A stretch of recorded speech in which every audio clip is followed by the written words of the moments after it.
Salut, aujourd'hui nous sommes avec Mourad Boussif, le réalisateur d'Au-delà de Gibraltar, mais aussi La couleur du sacrifice, son dernier film. Bonjour Aden. Salut Marwa. Mourad Boussif, bonjour. Bonjour. Ça fait très plaisir de vous avoir ici.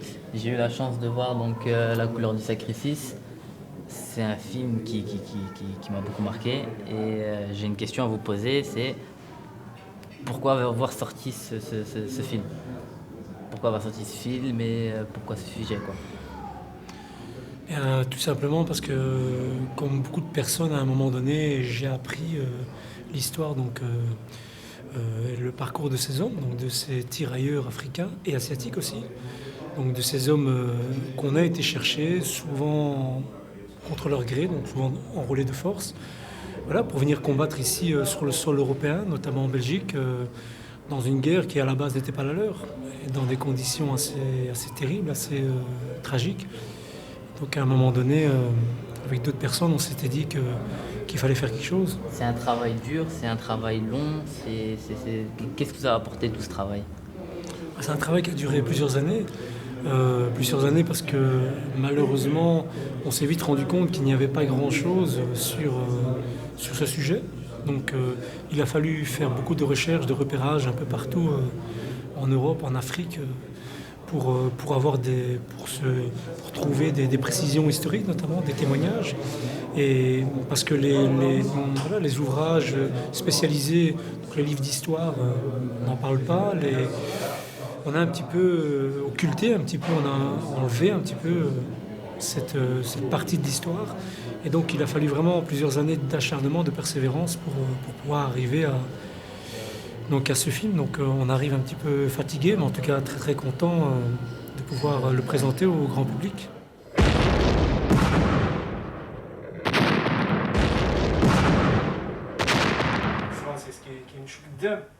لا ديما مورانا مخبعين مورانا وانتوما؟ احنا القدام. وعلاش؟ علاش؟ كيفاش علاش؟ علاش عوالين علينا حنا نلاقيو اليدمي، نلاقيو القرطاس، نجريو على الالماني يمشي بحاله بالموت او بالعيش. مات وإذا عاش. انايا الصباط زير عليا في الحرب، زير عليا الصباط، وهذا الكابيتان ديما اللي قلت لك عليه كوماندارت كومباني جبد الكابوس وقال لي نضربك، قلت لك تمشى ولا نقتل لك. الثلج اللي فات علينا 60 سنتيم، 70 80 85 90 حتى المتر نباتوا تحت كيقول والمكحله قدامك هكا مثل.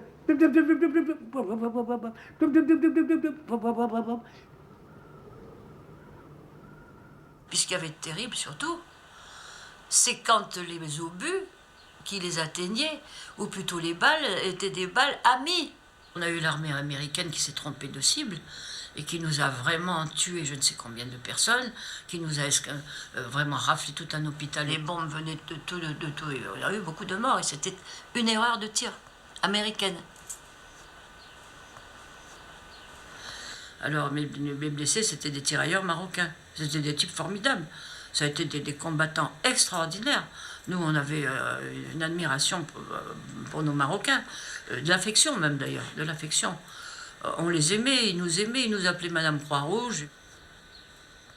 Coup de pouce a eu la chance d'aller voir La couleur du sacrifice en avant-première au Parlement et on a recueilli quelques témoignages de gens qui étaient là-bas, des interviews et on aimerait bien les faire partager avec le public. Voilà, on est une émission de jeunes. Et donc voilà, ce que je vous demande, qu'est-ce que vous voulez dire à ces jeunes qui n'étaient pas au courant et qui un jour peut-être seront au courant? Qu'est-ce que je voulais dire? Parce que le مسلم شجاع عنده الشجاعة. فين ما مشيتي كاين الشجاعة عند المسلم.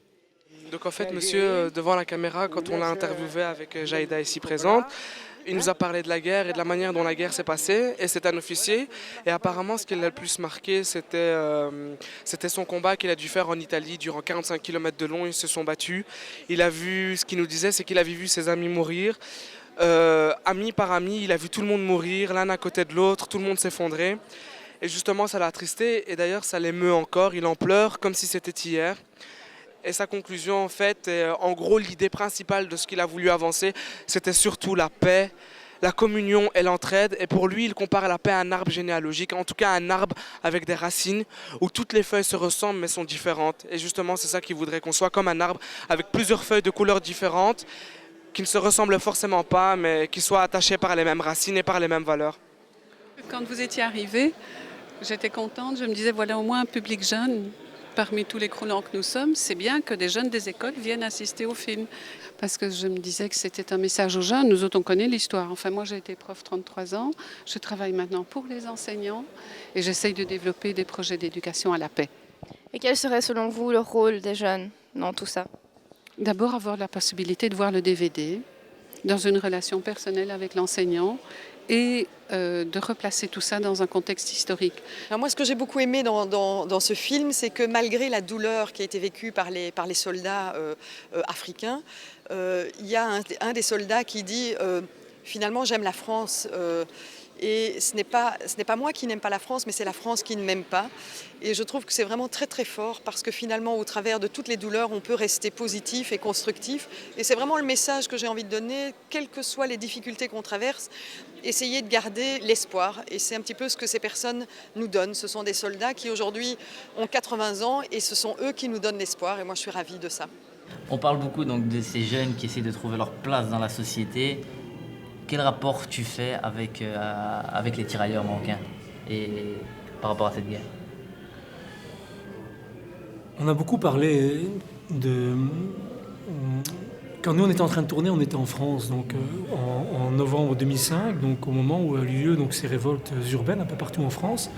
Et on en a beaucoup discuté avec notamment pas mal de journalistes, de personnes qui se penchent sur la question. Et c'est clair qu'il y a un lien, bien évidemment, parce que ces jeunes qui se révoltent, à un moment donné, ils disent non, on n'est plus d'accord. Et que si on enlève un petit peu le folklore, enfin cette violence qui nous renvoie, c'est une violence, on va dire, visible, tu te rends compte qu'il y a une violence plutôt invisible, qui peut être souvent quotidienne, voilà, qui va du simple regard au refus pour un boulot, pour un poste ou pour s'inscrire dans une école. Et cette violence visible, à un moment donné, elle peut avoir des conséquences très très graves pour un individu. Et ça, je veux dire, tant que la société ne reconnaîtra pas ces individus, ces sujets, à un moment donné, oui, il y aura des personnes qui ne seront pas d'accord et qui s'exprimeront malheureusement par la violence. Le problème des jeunes aujourd'hui qui sont nés en France, mais qui sont nés de parents immigrés, ne se reconnaissent pas en fait, ne se reconnaissent pas dans l'histoire, ne se reconnaissent pas dans l'actualité et se sont sûrement construits aussi avec un manque évident de repères. C'est-à-dire que je pense qu'il y a un problème, c'est que il y avait une telle violence dans ce qui s'est passé en banlieue là, ces derniers temps. Ils s'en sont tellement pris aussi à leur environnement. Enfin, vraiment, on a l'impression qu'ils s'en prenaient à eux-mêmes d'abord. Et donc, quand on s'en prend à soi-même avec une telle violence, c'est qu'on ne doit pas avoir beaucoup d'estime de soi. Et si on n'a pas beaucoup d'estime de soi, c'est pas forcément un problème uniquement individuel. C'est aussi que la société, elle vous donne pas confiance en vous.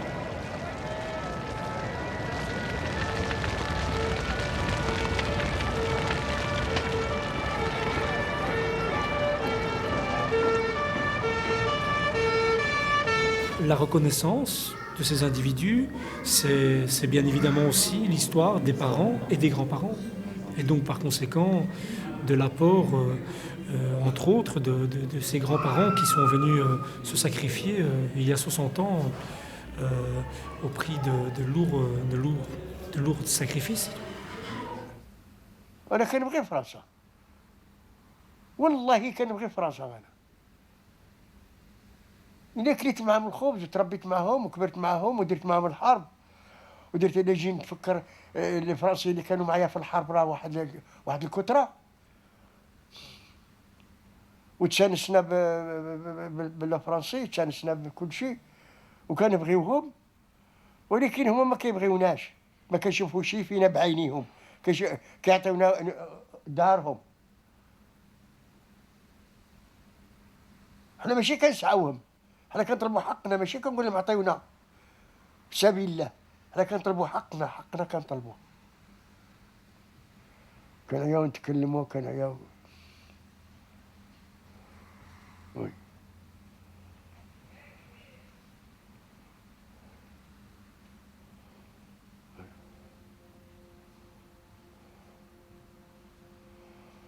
لا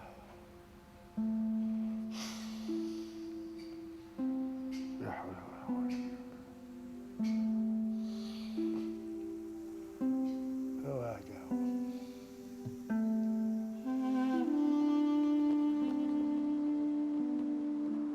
C'est important de rappeler avec force qu'il y a eu des hommes qui sont venus de très très très loin, qui sont venus se battre ici dans une guerre qui n'était pas la leur et dans des conditions vraiment terribles. Et que si aujourd'hui il y a des communautés, des minorités aujourd'hui qui font partie de la société belge, française, hollandaise, c'est tout simplement parce qu'il y a un lien. Parce qu'il y a des parents qui sont venus construire ces pays et il y a beaucoup plus tard des grands-parents qui sont venus sauver, qui sont venus se sacrifier ici. Un pays qui était vraiment en déroute, qui allait vraiment devenir... le nazisme est en train de prendre toute l'Europe. Et il faut rappeler avec force que si ces hommes n'étaient pas venus, je veux dire aujourd'hui peut-être qu'on serait peut-être pas ici, et on n'aurait peut-être pas la chance d'avoir cette belle démocratie qui nous est si chère.